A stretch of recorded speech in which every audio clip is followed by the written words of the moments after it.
Universe का study करने वाले साइंटिस्ट को क्या कहते हैं? एस्ट्रोनॉमर कहते हैं। एस्ट्रोनॉमर ये या कॉस्मोलॉजी कहते हैं। हाय एवरीवन, अस्सलाम वालेकुम।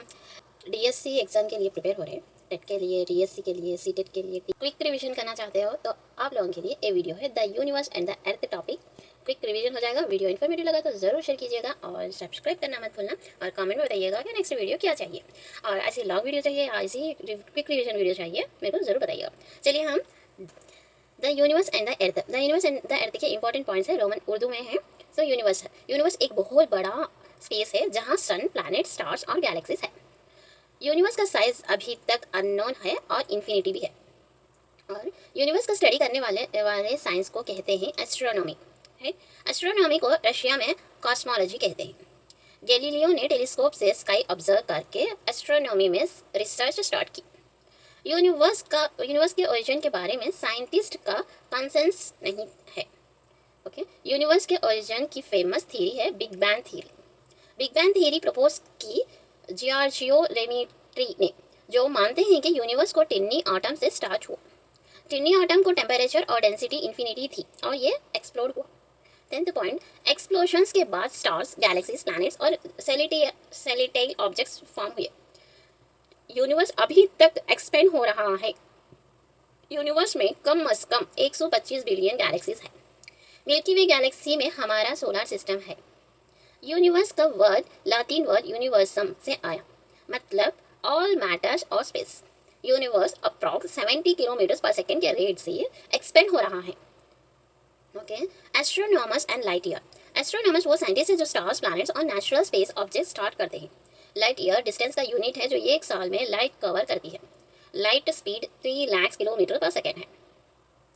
सोलर सिस्टम में सन और 8 प्लैनेट्स हैं, Mercury, Venus, Earth, Mars, Jupiter, Saturn, Uranus, Neptune. Solar system में सैटेलाइट्स, कॉमेट्स, एस्ट्रॉइड्स और मेट्रॉइड्स भी है। Okay, solar system approx 4.6 billion साल पहले बना। Next, geocentric theory. टॉलमी ने प्रपोज की अर्थ सेंटर और सेलेस्टियल बॉडीज उसके अराउंड रिवॉल्व करती है। Heliocentric theory. कोपरनिकस ने प्रपोज की सन सेंटर है और प्लैनेट उसके अराउंड रिवॉल्व करते हैं, घूमते हैं। Nebular hypothesis. प्लैनेट्स डस्ट और गैस के क्लाउड से बने। थ्योरी कौन ये करे? Immanuel Kant. Theory by Immanuel Kant. Next, earth एक ऐसा प्लैनेट है जो लाइफ सपोर्ट करता है। अर्थ की टेम्परेचर परफेक्ट है, ना ज़्यादा हॉट है ना ज़्यादा कोल्ड है। अर्थ में लिविंग ऑर्गेनिज्म सर्वाइव करते हैं। एनवायरनमेंट नेचुरल सिस्टम है जो लिविंग और नॉन लिविंग थिंग्स को इंक्लूड करता है। एनवायरनमेंट में air, water, land, plants, animals और ह्यूमन शामिल है। एनवायरनमेंट का वर्ड फ्रेंच वर्ड एनविरोनर से आया है। जून 5 को the world environment day celebrate होता है। Compounds of environment. एनवायरनमेंट के 3 कॉम्पाउंड्स हैं, natural, human man made. Natural, land, water, air, plants, animals. Human, individual, families, community, religions, education, political and economical system. Man made, buildings, roads, bridges, parks, monuments और factories. Right. Next, lithosphere solid earth part है, rocks और minerals से बना है। Lithosphere का land form mountains, plateaus, plains, valleys, deserts. Interior of earth layers, crust, mantle, core. Hydrosphere earth के water bodies 71% surface cover life के लिए essential है। Atmosphere air envelope gases, nitrogen, oxygen, CO2। Atmospheres के layers, troposphere, stratosphere, mesosphere, thermosphere, exosphere, biosphere. Land, water और air के interaction जहां life exist करती है। ह्यूमन एनवायरनमेंट सोशल और कल्चरल सराउंडिंग्स को कहते हैं। सेटल लाइफ से ह्यूमंस एक दूसरे पर डिपेंड करने लगे और ह्यूमन एनवायरनमेंट बना। अब next, man made environment human के बनाए हुए स्ट्रक्चर्स और सिस्टम्स है। इंडस्ट्रियल रिवॉल्यूशन से नेचुरल एनवायरनमेंट को मॉडिफाई करना स्टार्ट हुआ। नेक्स्ट, पोल्यूशन एनवायरनमेंट इम्प्योरिटी का एडिशन है। Air pollution causes smokes, ash, industrials dust, fuel consumptions, CFCs। Okay, air pollution affects global warming, acid rain, respiratory problems. Water pollution causes industrials effluents, fertilizers, chemical waste. Pollution preventions, plant more trees, use biofuels, avoid dumping waste, conserve water. Disasters and disaster management. Disasters, serious disruptions causing human, economic or environment damage. Natural, flood, drought, earthquake और man made industrial accidents. Next disasters preventions, preparedness, safety tips, emergency kits, safe area plan. Disaster management, continuous process to prevent, mitigates, prepare and respond to disaster. 10th plan disaster management को development issue define किए। Flood, water overflow on land, earthquake, earth surface vibration due to internal waves. Disaster mitigation, severity और consequences reduce करना। Next है disasters preparedness, quick response और community training ज़रूरी है। Environment में balance maintain करना life के लिए एसेंशियल है। यहाँ तक पूरे इंपॉर्टेंट पॉइंट्स कवर हो चुके हैं। पूरा लेसन आप लोगों को प्लेलिस्ट पे मिल जाएगा, आप जाके एक बार चेक कर सकते हैं। 30 मिनट्स का वीडियो है, पूरा आपको वहाँ पे इन डिटेल्स में मिल जाएगा। ये है क्विक रिविजन के लिए, और वहाँ pin to pin, point to point cover हो चुका है। ये only important points quick revision के लिए और MCQs के लिए भी है वीडियो। तो अब हम MCQs देखेंगे। The following is not a compounds of human environment. Option ये फैक्ट्री मैन मेड एनवायरनमेंट का पार्ट है, ह्यूमन एनवायरनमेंट का नहीं। Next find the odd one, road. यहाँ पे प्लेन्स है, रोड है, वैली, रिवर है। देखो रोड है मतलब रोड मैन मेड है, बाकी सब नेचुरल लैंडफॉर्म्स है। ये एनवायरनमेंट के लिए थ्रेट है। कौन सा? ग्रोइंग व्हीकल्स पोल्यूशन और ग्लोबल वार्मिंग का सोर्स है। Next second layers of earth interior. कौन सा है सेकेंड लेयर? क्रस्ट के बाद नेक्स्ट आने वाला है वही सेकेंड लेयर है, वो क्या है? मेंटल है। नेक्स्ट उसके बाद क्या था? Core. Theory related to origin of universe. कौन से है theory? Big bang theory universe का ओरिजिन को एक्सप्लेन करती है। यूनिवर्स का स्टडी करने वाले साइंटिस्ट को क्या कहते हैं? एस्ट्रोनॉमर कहते हैं। एस्ट्रोनॉमर ये या कॉस्मोलॉजी कहते हैं। कॉस्मोलॉजी कौन से लैंग्वेज में कहते, कौन से कंट्री में कहते हैं? रशियन में कौन कॉस्मोलॉजी कहते हैं?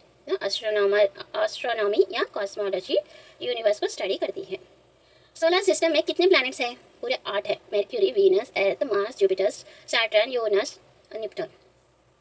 अर्थ को लाइफ सपोर्ट करने वाला प्लैनेट क्यों कहते हैं? क्योंकि वाटर और एयर की वजह से ही लाइफ पॉसिबल है, इसलिए वाटर और एयर के वजह से इसको अर्थ कहते हैं। अर्थ को लाइफ सपोर्ट करने वाला प्लैनेट कहते हैं। लिथोस्फीयर में कौन सा एलिमेंट्स आते हैं? लैंड है, मिनरल से सॉइल आते हैं लिथोस्फीयर में। कई का तो अर्थ का सॉलिड पार्ट है वो। नेक्स्ट अर्थ का लेयर्स का सही सीक्वेंस क्या है? क्रस्ट है, मेंटल, कोर। ये लेयर्स थिकनेस और कॉम्पोजिशंस में अलग है। नेक्स्ट एटमॉस्फेयर का गैस में सबसे ज़्यादा परसेंटेज कौन सा है?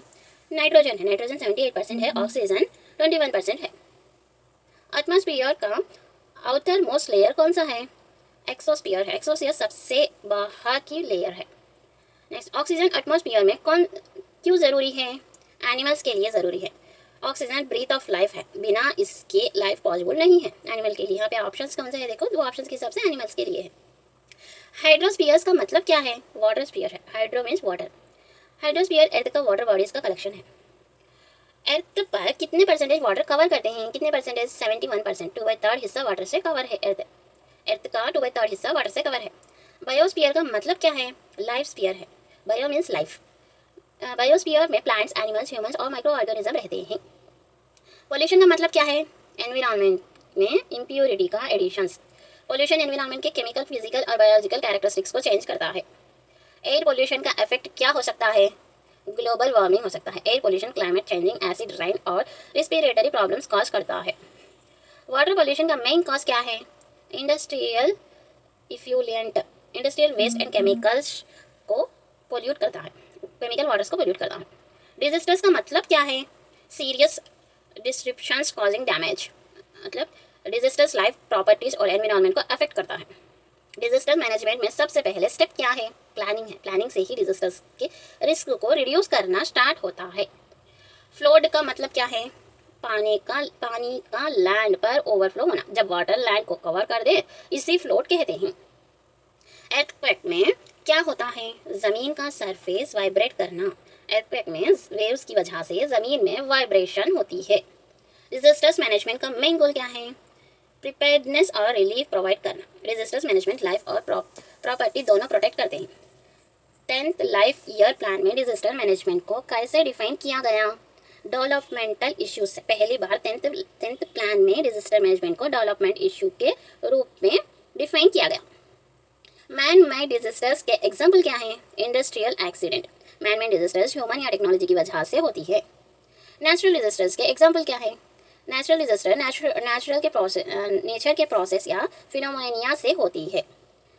प्रिपेयर्डनेस में क्या इंक्लूड होता है? इमरजेंसी किट रेडी करना। प्रिपेयर्डनेस से लाइफ और प्रॉपर्टी को सेफ रखा जा सकता है। मैन मेड एनवायरनमेंट का एग्जाम्पल क्या है? रोड्स है। ये ह्यूमंस के जरिए बनाए गए एनवायरनमेंट है। ह्यूमन एनवायरनमेंट में क्या इंक्लूड होता है? Individual, family, community. ये ह्यूमंस का सोशल और कल्चर सराउंडिंग है। एनवायरनमेंट का वर्ड किस लैंग्वेज से आया है? फ्रेंच लैंग्वेज से आया है। एनवायरनर का मतलब नेबरहुड या सराउंडिंग होता है। लिथोस्फीयर का मेन काम क्या है? लैंड और मिनरल्स प्रोवाइड करना। एग्रीकल्चर, इंडस्ट्रीज और ह्यूमन सेटलमेंट के लिए लैंड और मिनरल्स प्रोवाइड करता है। हाइड्रोस्फीयर में क्या इंक्लूड है? Hydro means water, so rivers, lakes, oceans. Earth के सारे वाटर बॉडीज हाइड्रोस्फीयर का पार्ट है। एटमॉस्फेयर का मेन काम क्या है? ऑक्सीजन और कार्बन डाइऑक्साइड प्रोवाइड करना। एनिमल्स के लिए ऑक्सीजन और प्लैनेट्स के लिए CO2 प्रोवाइड करता है। एटमॉस्फेयर में कौन से लेयर्स में वेदर होता है? ट्रोपोस्फियर में ही क्लाउड्स, राइन्स और वेदर फिनोमेना होते हैं। स्ट्रेटोस्फियर का मेन फ्यूचर क्या है? ओजोन लेयर्स एग्जिस्ट करते हैं। स्ट्रेटोस्फियर अर्थ को हार्मफुल UV रेज से प्रोटेक्ट करता है। मेसोस्फियर का मेन रोल क्या है? ऑप्शन बी, मेटेरोस बर्न कर होता है। मेसोस्फियर में मेटेओर्स अर्थ एटमॉस्फेयर में एंट्री के वक्त बर्न होते हैं। थर्मोस्फियर में क्या होता है? सैटेलाइट्स ऑर्बिट करते हैं। थर्मोस्फियर में हाई एल्टीट्यूड और सैटेलाइट्स का ऑर्बिट होता है। नेक्स्ट, एक्सोस्फियर क्या है? Outer layers of atmosphere. Exosphere atmosphere का आउटर मोस्ट लेयर है। Next one, carbon dioxide atmosphere में प्लांट्स के लिए क्यों इंपॉर्टेंट है? फोटोसिंथेसिस में यूज होता है। प्लांट्स CO2 लेकर फोटोसिंथेसिस प्रोसेस कंप्लीट करते हैं। एयर पोल्यूशन का एक मेजर कॉज क्या है? Fuel consumptions. व्हीकल्स और इंडस्ट्रियल्स फ्यूल बर्न करते हैं जो एयर पोल्यूशन करते हैं। एसिड रेन का मेन कॉज क्या है? Industrial pollution. स्मोक और गैस एसिड रेन क्रिएट करते हैं। नेक्स्ट, वाटर पोल्यूशन प्रिवेंट करने का एक मेथड क्या है? ऑप्टिमल वाटर यूज और industrial waste treatment. Clean water और मेरीन लाइफ प्रोटेक्ट होती है। रिन्यूएबल रिसोर्स का एक एग्जाम्पल क्या है? Solar energy. Renewable resource continuously natural available होता है। नॉन रिन्यूएबल रिसोर्स का एग्जाम्पल क्या है? कोयल। नॉन रिन्यूएबल रिसोर्स लिमिटेड और एग्जॉस्टेबल होते हैं। डिजास्टर में क्विक रिस्पांस क्यों ज़रूरी है? लाइफ और प्रॉपर्टी सेव करने के लिए। टाइमली रिस्पांस से इंजूरियस और लॉसेस कम होते हैं। ड्रॉट का मेन कॉज क्या है? Prolonged water storage. ड्रॉट में सरफेस या ग्राउंड वाटर की शॉर्टेज होती है। डिजास्टर मैनेजमेंट में कैपेसिटी बिल्डिंग का मतलब क्या है? कम्युनिटी को ट्रेन करना और रिसोर्सेज प्रिपेयर करना। कैपेसिटी बिल्डिंग से लोग डिजास्टर्स में बेटर रिएक्ट करते हैं। ओके, डिजास्टर्स मैनेजमेंट में मिटिगेशन का मतलब क्या है? डिजास्टर है। And last one, disaster management में मिटिगेशन का मतलब क्या है? डिजास्टर्स के सेवेरिटी रिड्यूस करना। मीन्स मिटिगेशन का मतलब है डिजास्टर्स के इफेक्ट को कम करना और फ्यूचर में डैमेज को प्रिवेंट करना। यहाँ तक के 7th class first chapter the universe and the earth के 50 MCQs कंप्लीट कर चुकी हूँ और हर एक इंपॉर्टेंट पॉइंट भी कवर कर चुकी हूँ। DSC के लिए, टेट के लिए, सीटेट के लिए और 7th क्लास जो भी पढ़ रहे हैं उन लोगों के लिए, और UPSC और कॉम्पिटेटिव एग्जाम्स, हर एक कॉम्पिटेटिव एग्जाम्स के लिए ये बहुत यूजफुल होगा। NCERT सिलेबस है। और अगर ये वीडियो आप लोगों को इन्फॉर्मेटिव लगा तो शेयर कीजिएगा, लाइक करना मत भूलना और कमेंट में बताइएगा नेक्स्ट वीडियो क्या चाहिए, कौन से सब्जेक्ट पे चाहिए, कौन से टॉपिक पे चाहिए। और अल्लाह हाफिज़।